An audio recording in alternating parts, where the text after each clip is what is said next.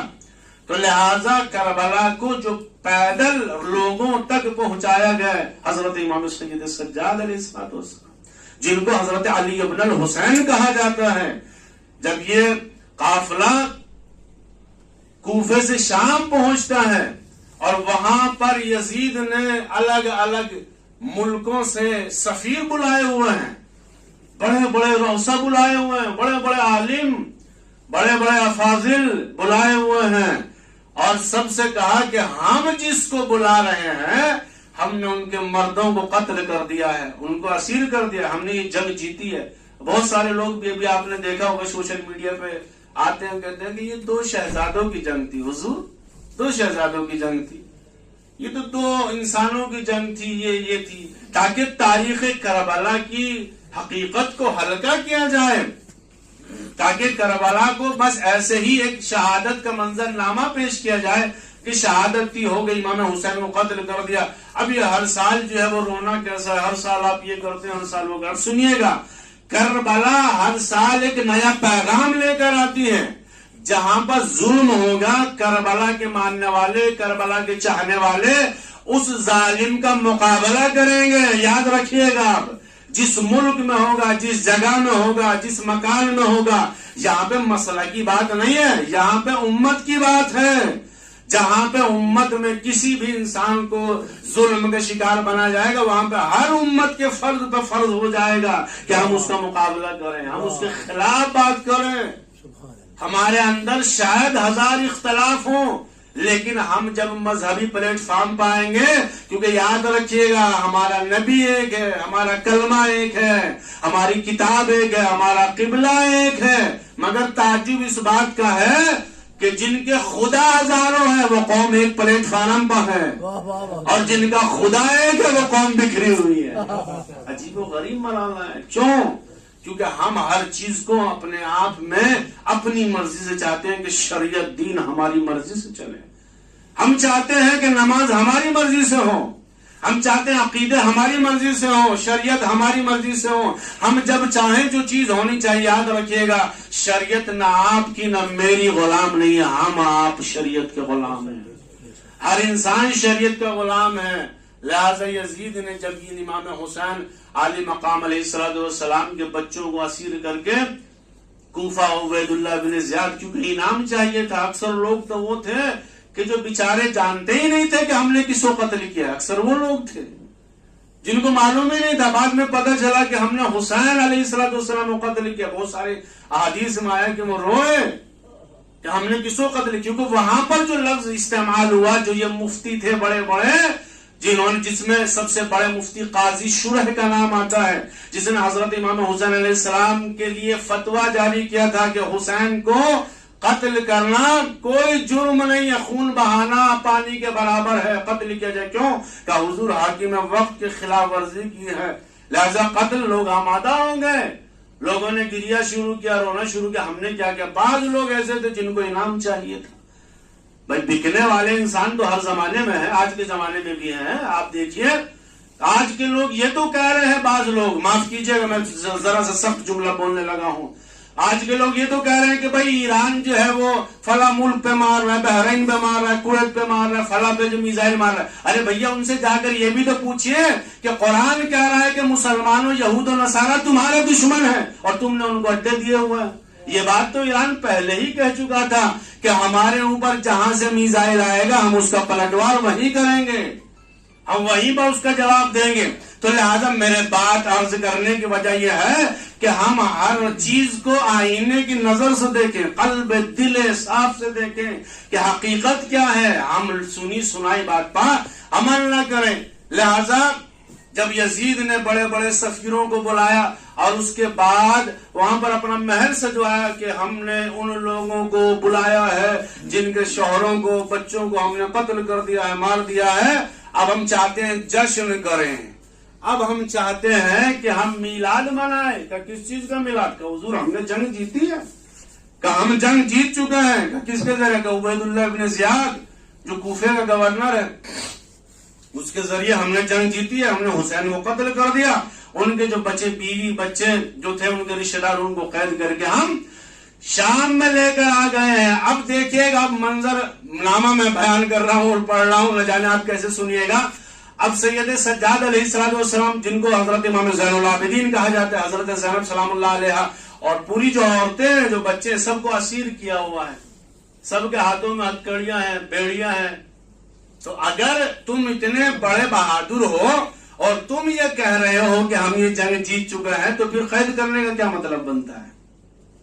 بھئی جن کے بڑے مر جائیں, جن کے شوہر شہید ہو جائیں, قتل ہو جائیں, جوان 18 بنی ہاشم کے جوان شہید ہو جائیں, ان کے پاس کیا لوٹنے کے لیے وہ اب کیا کریں گے؟ نہیں, سب کو قید کر کے لایا گیا. اب یزید نے پورا دربار سجایا ہوا ہے. پورا دربار, بڑے بڑے سفراء ہیں, بہت بڑے بڑے علماء عالم, نہ جانے دنیا سے روم دنیا بھر کے انسانوں میں سے ان انسانوں کو بلایا گیا ہے جو پاورفل انسان ہیں, جو پڑھے لکھے انسان ہیں, اور ان سب کو بتایا کہ ہم نے جن کو قتل کیا وہ سارے کیا ہیں؟ باغی ہیں. عجیب و غریب مرحلہ ہے. جن کے ہاتھوں پہ کلمہ پڑا ہے انہی کو باقی بتا رہا ہے. جن کے باپ دادوں کے ذریعے مسلمان ہوا ہے یزید, ان کو کیا کہہ رہا ہے کہ یہ باغی ہیں اور یہ بغاوت کی, ہم نے ان کو قتل کر دیا. اب جب وہاں پہ پہنچنے کے بعد یزید نے اپنے خطبے بنانے اور سنانے شروع کیے کہ میں یہ ہوں, میرا خاندان وہ ہے, میرا اجداد یہ ہے, ساری چیزیں ہوئی. سید سجاد سنتے رہے. حضرت زینب سلام اللہ علیہ پورا تمام گھر والے ہیں. اب کیونکہ انٹروڈکشن یہ عرب میں ایک رجس پڑھی جاتی تھی, یہاں پہ صاحبان رجس و مرثیہ خان موجود ہیں اور ہم سے ماشاءاللہ بہترین تاریخ کے حوالے سے بہترین قلم اور روشنی اور کتابت بہترین ہے. وہ جانتے ہیں رجس جو ہے وہ جب مد مقابل میں جاتے تھے تو رجس پڑھا جاتا تھا. یعنی رجس کہتے ہیں اپنا انٹروڈکشن کرانا, میں فلاں ہوں, میں فلاں ہوں, میرے باپ کا یہ نام ہے, میری ماں کا یہ نام ہے, میرے دادا کا یہ نام ہے, میرے پردادا کا یہ نام ہے, انہوں نے یہ کیا, انہوں نے یہ کیا, انہوں نے یہ کیا. جب یزید نے اپنا پورا شجرہ نامہ بتا دیا, کیونکہ دیکھیں یہ دو خاندان ہیں, ایک خاندان بنی ہاشم خاندان ہے جو حضرت امام حسین علیہ السلام کا خاندان ہے, اور ایک خاندان بنی امیہ ہے جو یزید کا خاندان ہے. لہٰذا وہ اپنے پورا مرثیہ اور رجس خانی جب پڑھنے کے بعد ختم ہو گیا اور بیٹھ گیا, تو حضرت امام زین العابدین مخاطب ہوئے اور اس کے بعد کہا, یزید ہم نے تیری ساری باتوں کو سنا, اب میری بھی کچھ بات سن, مجھے بھی کہنے کا کچھ حق دے. بھائی میرا بھی رائٹ ہے, ظاہر سی بات ہے, تو نے سب کو بتایا کہ ہم باغی ہیں, تو نے سب کو بتایا ہم یہ ہیں, ہمارے جوانوں کو مارا, ہمارے بزرگوں کو مارا, یہ کیا وہ کیا, ساری چیزیں کی, میں فلاں ہوں, میں فلاں ہوں, میں نے یہ کیا, میں نے یہ کیا, میرے والد نے یہ کیا, میرے والد کے والد نے یہ کیا, ساری باتیں انہوں نے بتائی. اب سید سجاد نے کہا کہ مجھے حق ہے کہ میں بھی کچھ کہوں.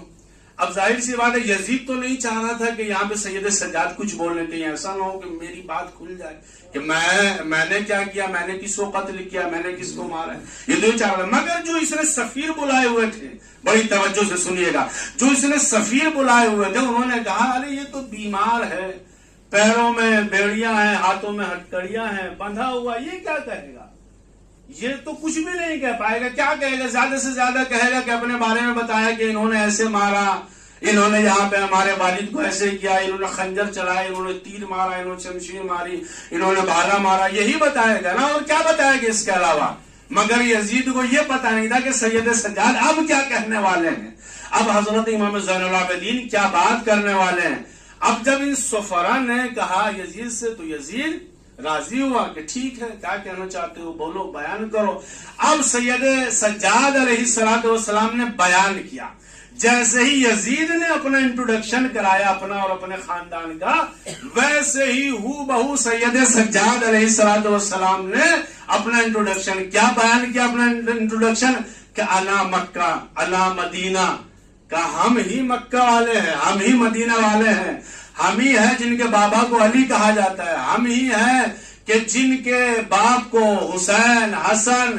آخر میں سید سجاد کہتے ہیں کہ ہم ہی ہیں کہ جو محمد ہمارے نانا و دادا ہیں.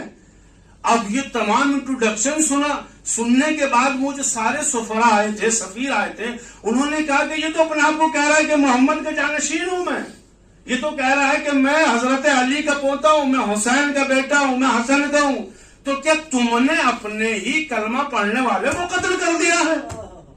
عجیب و غریب مار ہے. سید سجاد انٹروڈکشن اپنا کرا رہے ہیں، لیکن مار یزید پہ پڑ رہی ہے، کیونکہ پوری دنیا جانتی ہے کہ بھئی محمد کون ہے، حضور پاک صلی اللہ علیہ وسلم. پوری دنیا جانتی ہے پروفٹ محمد صاحب صلی اللہ علیہ وسلم کو، لہٰذا پوری دنیا جب جانتی تھی، جب انہوں نے کہا کہ ہم ہی ہیں کہ جو مکہ و مدینہ کے مالک ہیں، ہم ہی ہیں جو علی ابن ابی طالب ہیں، ہم ہی ہیں جو حسن اور حسین ہیں، ہم ہی ہیں جو محمد و آل محمد ہیں، ہم ہی ہیں جو اہل البیت ہیں. اب یہ سارے سفیر کھڑے ہو گئے کہ یزید تم نے تو ہم کو یہ بتایا تھا. اب جیسے یزید نے دیکھا کہ یہ ماحول درہم برہم ہونے جا رہا ہے اور یہاں پر لوگ میری مخالفت میں اتر رہے ہیں، تو کچھ مؤذنوں کو بلایا. ابھی اذان کا وقت نہیں ہوا ہے، ابھی اذان کا وقت نہیں ہے. آپ یہ سمجھے کہ فجر کا ٹائم ہے، ظہر کا ٹائم ہے، عصر کا ٹائم ہے، مغرب کا، عشاء کا، ابھی کوئی بھی اذان کا ٹائم نہیں ہے. لیکن یزید بھی بڑا چالو انسان تھا، دیکھا کہ یہ سفرا میرے مخالفت میں، یہ سارے سفیر میرے اگینسٹ میں چلے جائیں گے، ان کو پتہ چل جائے گا کہ میں نے حسین کو یعنی آل رسول کو قتل کیا. تو اس نے ان مؤذنوں سے کہا کہ تم بیجا اذان شروع کر دو. اب ان مؤذنوں نے اذان شروع کر دی. وہاں یزید کا دربار سجا ہوا ہے. صبر و اقامت دے کہ سید سجاد علیہ الصلوۃ والسلام جو حضرت امام زین العابدین ہیں، جیسے ہی مؤذن نے کہا اللہ اکبر اللہ اکبر، انہوں نے اپنا خطبہ بند کر دیا اور اس کے بعد نیچے بیٹھ گئے، بڑی غور سے اذان کو سننے لگے. اللہ اکبر اللہ اکبر. ابھی اذان کا وقت نہیں ہوا ہے، لیکن مؤذنوں سے کہا، اب کیونکہ حاکم تو ہے، ان کی نظر میں ان کو تو پیسہ چاہیے، اور بے وقت اذان دینا شروع کر دیا. اب جیسے کہا مؤذن اللہ اکبر اللہ اکبر، مؤذن نے کہا اشہد ان لا الہ الا اللہ.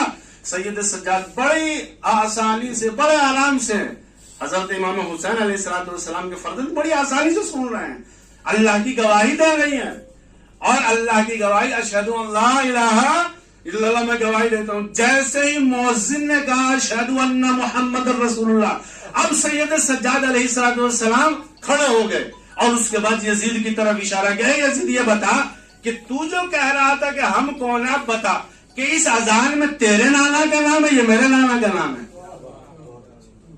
تو کہہ رہا تھا کہ ہم کون ہیں، ہم باغی ہیں، تو محمد ہم میں سے یا محمد تم میں سے؟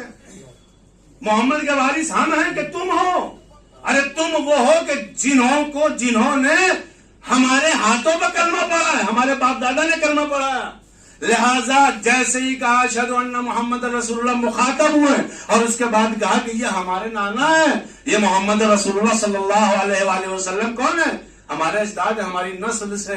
لہذا جیسے ہی دیکھا یزید نے، یہ تو بڑا عجیب و غریب منظرنامہ ہو گیا، لیکن پھر بھی استقامت کی، پھر بھی صبر کیا، اور اتنا زیادہ صبر کیا کہ جہاں پر اسلام کی بات آئی وہاں پر اسلام کا پہرے داری فرمائی ہے. وہاں پر بھی یہ کہا کہ تم ظاہری مسلمان ہو، یہ نہیں کہا کہ تم مسلمان نہیں ہو، لیکن یہ بیان کیا کہ مسلمان کی علامت کیا ہوتی ہیں. بہت سارے لوگ آ جاتے ہیں کہ یزید کو برا نہ کہو، 3 کام ہم بیان کریں گے اگر یزید مسلمان کہنے کے لائق ہے. انکل صاحب تو مسلمان ہیں، اپنی 3 سالہ حکومت میں حضور آپ دیکھیے گا، اسٹیکل بات عرض کر رہا ہوں، 3 کام کیے ہیں ایسے، اونلی 3 کام، اور وہ 3 کام اس کے دائرہ اسلام سے بھی خارج کرتے ہیں اور مسلمان ہونے سے. سب سے پہلا کام، یزید نے حضرت حسین علیہ السلام کو اور ان کے بچوں کو قتل کیا. تو کیا کوئی مسلمان علیہ رسول صلی اللہ علیہ وسلم کو قتل کر سکتا ہے، ان کے گھر والوں کو قتل کر سکتا ہے؟ کہ حضور ان کی تو بات چھوڑ دیجیے، آپ نارمل بھی کسی انسان کو قتل نہیں کر سکتے ہیں، اور اگر آپ کو قتل کر دیا گیا تو حضور خون کا بدلہ خون ہے. سب سے بڑا جرم یزید کا یہ ہے کہ اس نے آل رسول پاک صلی اللہ علیہ وسلم کو قتل کیا.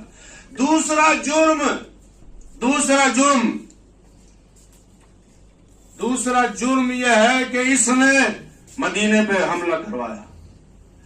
اللہ کے نبی پاک صلی اللہ علیہ وسلم مسجد نبوی میں 3 دن تک گھوڑے گدھے بنوائے، حملہ کیا، 1000 عورتوں کو بغیر نکاح کے جنگ حرہ وجود میں آئی، اور مدینے میں آزاد بغیر نکاح کے لوگوں کو حاملہ کر دیا گیا جن سے حرام بچے پیدا.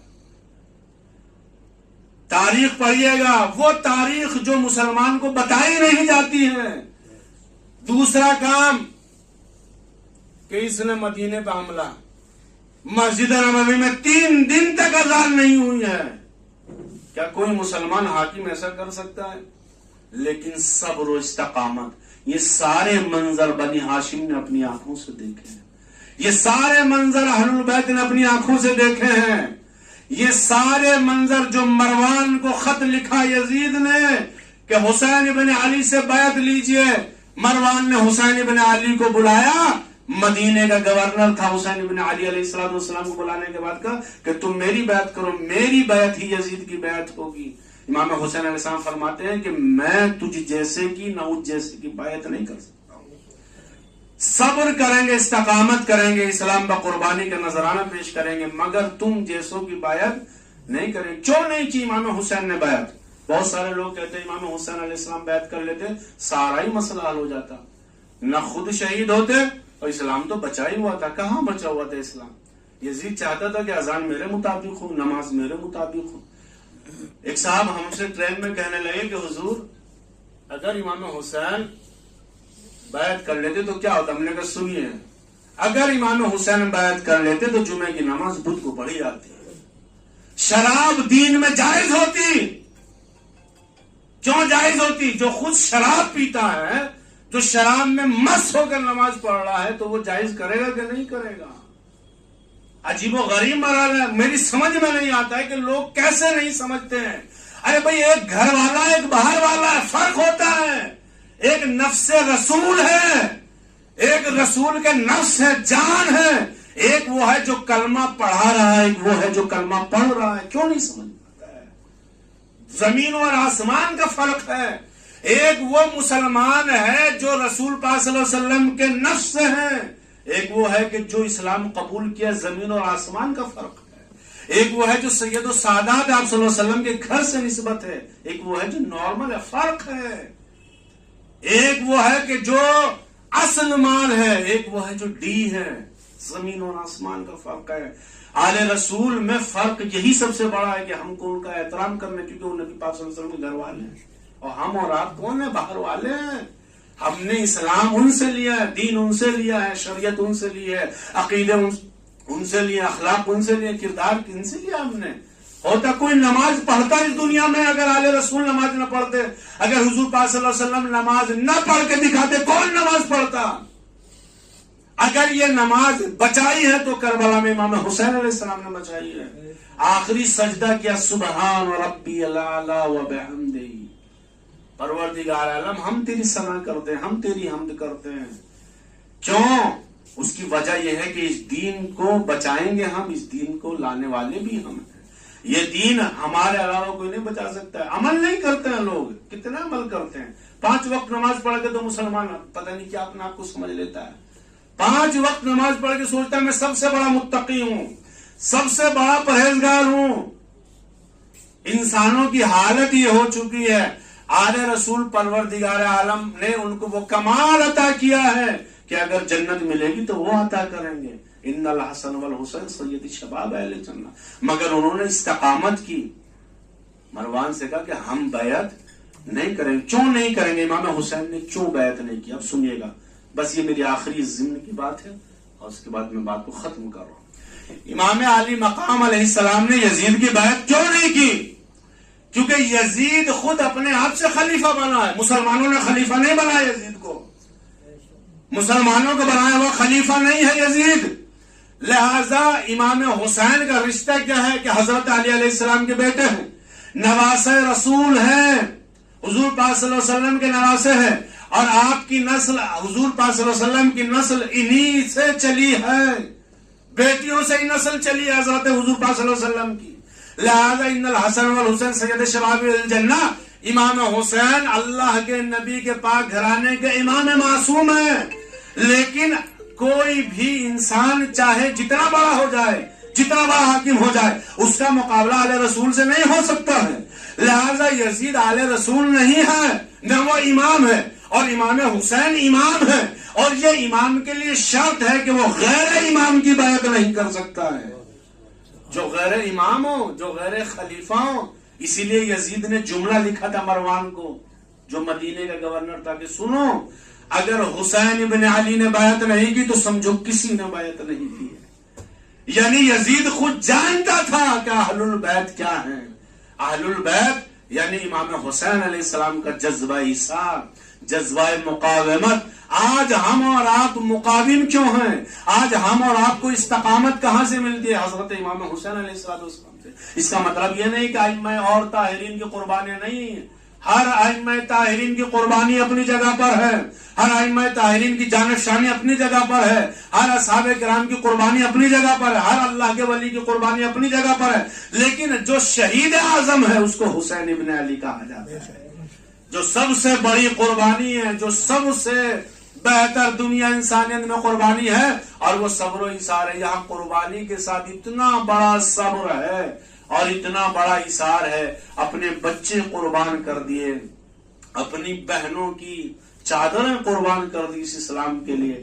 حسین نے کچھ بھی نہیں بچایا اس اسلام کے لیے، یعنی اس اسلام کی وجہ سے اپنے آپ میں کچھ بھی نہیں بچایا، سب قربانی۔ جوان اپنے حضرت علی اکبر علیہ السلام جیسے کڑیل جوان کی شہادت پیش کی، حضرت علی اصغر علیہ السلام جیسی قربانی پیش کی، اور محمد حضرت قاسم علیہ السلام۔ وقت نہیں ہے ایک ایک قربانی کے لیے 2-3 دن چاہیے کہ بیان کریں، کہ ہسٹریکل اور لوجیکل باتیں جو ہوتی ہیں وہ ہر انسان کی سمجھ میں نہیں آتی ہیں۔ ہر ایک چیز کو فرقے کی نظر سے نہ دیکھیے، ہر ایک چیز کو مسلمان کی نظر سے دیکھیے، ہر ایک چیز کو اسلام کی نظر سے دیکھیے۔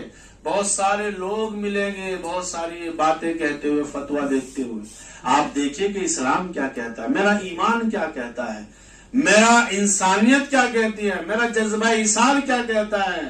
مت مانیے آپ جو میں کر رہا ہوں، مگر وہ تو کیجئے جو نبی پاک صلی اللہ علیہ وسلم نے کیا ہے، وہ تو کیجئے اعلی رسول پاک صلی اللہ علیہ وسلم نے کیجئے، مت کیجئے۔ آپ کو لگتا ہے کہ میں رونگ ہوں تو اس کا جواب میں دوں گا، آپ نہیں دیں گے۔ ہر انسان قبر میں اپنا جواب دے گا، آپ اپنے طریقے سے۔ ضروری نہیں ہے کہ اگر آپ مثال کے طور پہ میں ایک عمل انجام دیتا ہوں آپ بھی دیں، نہیں، آپ اپنے طریقے سے، اپنے ایمان دل افروز طریقے سے اگر آپ آنسو بہائیں، گریہ کریں کہ آپ کو بے جرم و خطا قتل کیا گیا ہے۔ آخر حسین کی خطا کیا تھی کہ اس کو قتل کیا گیا؟ حسین علیہ السلام کا جرم کیا تھا؟ کیا اس نے یزید کا کھیت چھینا تھا؟ کیا گھر چھینا تھا؟